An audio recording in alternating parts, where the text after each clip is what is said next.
بسم اللہ الرحمن الرحیم۔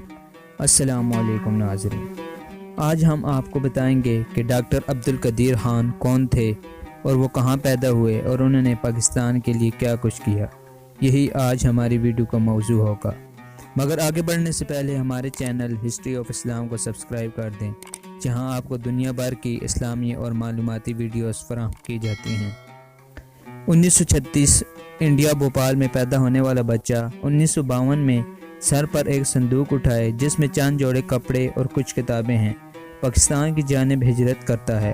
کھوکھرا پار کے ریلوے اسٹیشن پر پہنچ کر جہاں سے آگے پاکستان کا بارڈر 7 کلومیٹر ہے، وہ پیدل سفر کرنا شروع کرتا ہے۔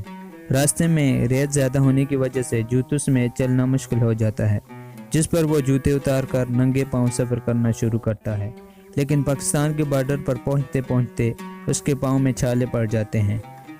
انڈیا کی آخری چوکی پر اس کا بڑا عزیز قلم ایک سکھ سپاہی یہ کہہ کر چھین لیتا ہے کہ تم پاکستان جا کر نیا قلم خرید لینا۔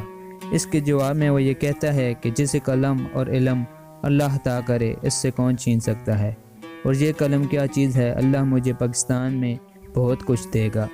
یہ نوجوان 16 برس یورپ میں جا کر وہاں کی ٹیکنیکل یونیورسٹی میں پڑھنے کے بعد 1976 میں وطن پاکستان واپس آتے ہیں، جہاں آ کر پاکستان کی ریسرچ لیبارٹری کہوٹا میں شمولیت اختیار کرتے ہیں، جہاں پاکستان کے ایٹمی پروگرام کو پایۂ تکمیل تک پہنچانے کے لیے دن رات مصروف عمل ہو جاتے ہیں۔ اور آخر کار وہ دن آ جاتا ہے کہ پیدل چل کر آنے والا نوجوان کی دن رات محنت کا ثمر ملتا ہے، اور آخر کار پاکستان 28 مئی 1998 کو ایٹمی قوت بن کر پوری دنیا کے نقشے پر ایک مسلم قوت بن کے ابھرتا ہے۔ اور یہ صحرا اسی نوجوان کے ساتھ جاتا ہے جسے دنیا آج ڈاکٹر عبدالقدیر خان کے نام سے جانتی ہے۔ شاید انہی کے لیے اقبال نے لکھا تھا، ہزاروں سال نرگس اپنی بے نوری پہ روتی رہی، بڑی مشکل سے ہوتا ہے چمن میں دیدہ ور پیدا۔